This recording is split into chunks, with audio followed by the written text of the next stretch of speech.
It's now time to show off the other Ogee clock, now that it is repaired.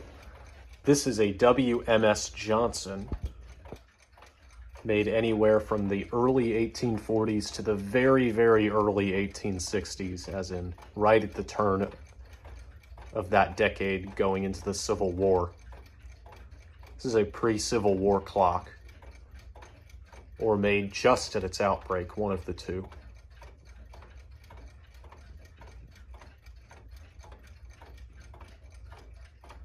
It's a little bit bigger than this one by a slight bit, but it did need a lot more work. And there's still a little bit I'll have to do to it down the line, including but not limited to, and this will be a little more immediate,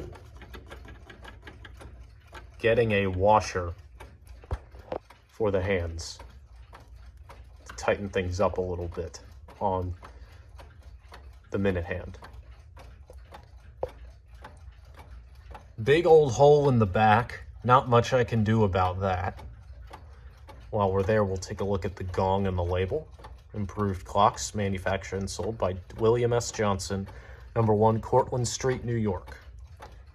The second New York clock in my collection, the first being this one right here. Go ahead and show you what it sounds like.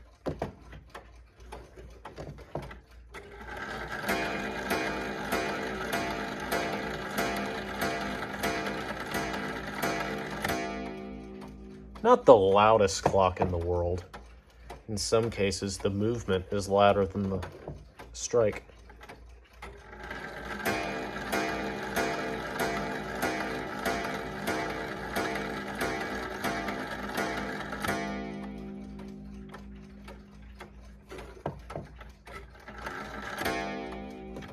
Do it one more time for you.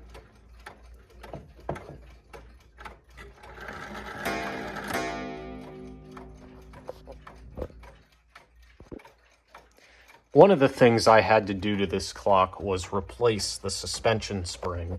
That was a bit of trial and error, but eventually I got there. The suspension spring that came with this clock was too short, so I had to cut a little bit of a longer one. Then it was too long. Then I had to adjust it back up a little bit, and now it's at its present spot, which is where I am going to keep it for now.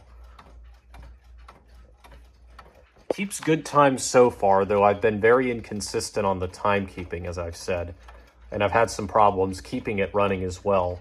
Earlier this week, I think I got it right, finally. I moved the verge pivot a little bit further away from the escape wheel, excuse me, and that seemed to do the trick at this point. That, and there's a couple other things. I missed a bushing on the strike side. I'll eventually have to go back and address that. But for now, it runs and does very well.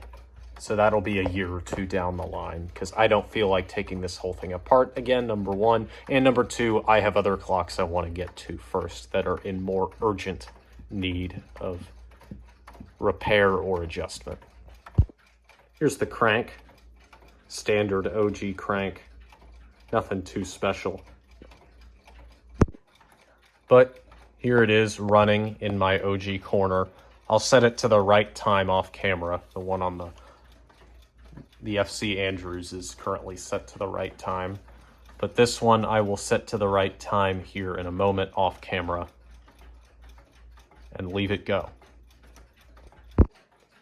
I am also going to come out with a video fairly soon updating you all just on the general state of the collection, given it's been a while since I featured some of these clocks on my channel, and some of them have had changes to them since the last time I featured them on this channel, whether it be clocks that I have fixed,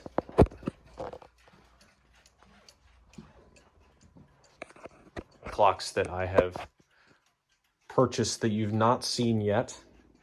There is a couple here, and otherwise just general updates as to the future of the collection and whatnot. So it'll be more of a general clock collection update. Given some stuff has moved around, including moved houses in some cases, and in a month or so, some of these will be moving states. So yeah, a lot of change has come to the collection over the past 6 months or so. So yeah, that will be coming very soon. But in the meantime, I hope you enjoyed this video. Be sure to like and subscribe if you enjoyed it, and I will see you next time.